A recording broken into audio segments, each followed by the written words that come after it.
বন্ধুসকল কেতিয়াবা ভাবিছেনে আমি বজাৰৰ পৰা কিনি অনা আমবোৰ আমাৰ জীৱনলৈ কেনেদৰে ভাবুকি আনি দিছে কিয়নো আমি কিনি অনা বজাৰৰ পৰা আমবোৰ পকাবলৈ এক বিষাক্ত ৰাসায়নিক দ্ৰব্য ব্যৱহাৰ কৰা হয় যিটো এফএছএছআইৰ দ্বাৰা সম্পূৰ্ণৰূপে নিষিদ্ধ কৰা হৈছে যদিও এতিয়ালৈকে বহু ব্যৱসায়ীয়ে ইয়াক অবৈধভাৱে ব্যৱহাৰ কৰি আহিছে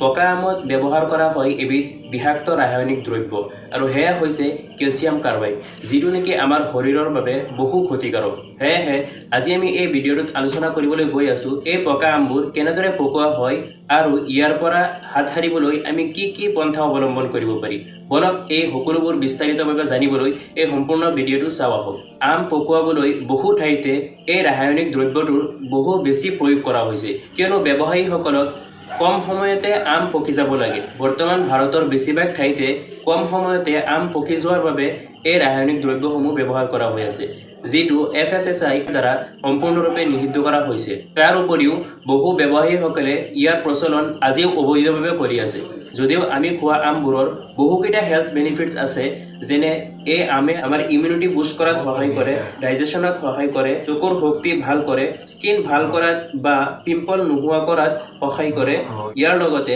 হাই লেভেল অফ ফাইবাৰ আৰু পেকটিন প্লাস ভিটামিন সি থকাত কোলেষ্ট্ৰল লেভেল লো কৰে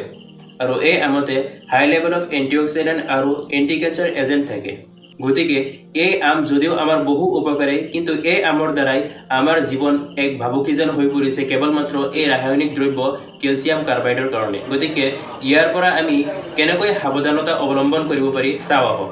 আসলতে বজাৰত যিকিটা আম বিক্ৰী কৰা হয় এই আমসমূহ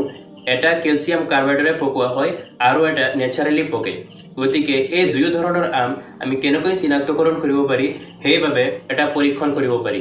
যেনেকৈ এটা পানী ভৰ্তি পাত্ৰত দুই জাতৰ আম যেতি আমি ডুবাই ৰাখি দিম যেটো নেচাৰেলি পকোৱা হ'ব এইটো পানীৰ তলত ডুব খাব আৰু যেটো ক্যালসিয়াম কাৰ্বাইড বা ৰাসায়নিক দ্ৰব্যৰে পকোৱা হ'ব এয়া এনেদৰে উপঙি থাকিব গতিকে ইয়াৰ দ্বাৰা আমি সহজভাৱে নিৰীক্ষণ কৰিব পাৰি যে কোনটো নেচাৰেলি পকোৱা হয় আৰু কোনটো আৰ্টিফিশিয়ালি পকোৱা হয় যেহেতু আগলৈ আমৰ সিজন আহি আছে গতিকে আশা কৰিছো সকলোৱে আম খাওঁতে এইসমূহ সচেতনতা অৱলম্বন কৰিব ধন্যবাদ ভিডিঅ'টো ভাল লাগিলে শেয়াৰ কৰিবলৈ নাপাহৰিব ধন্যবাদ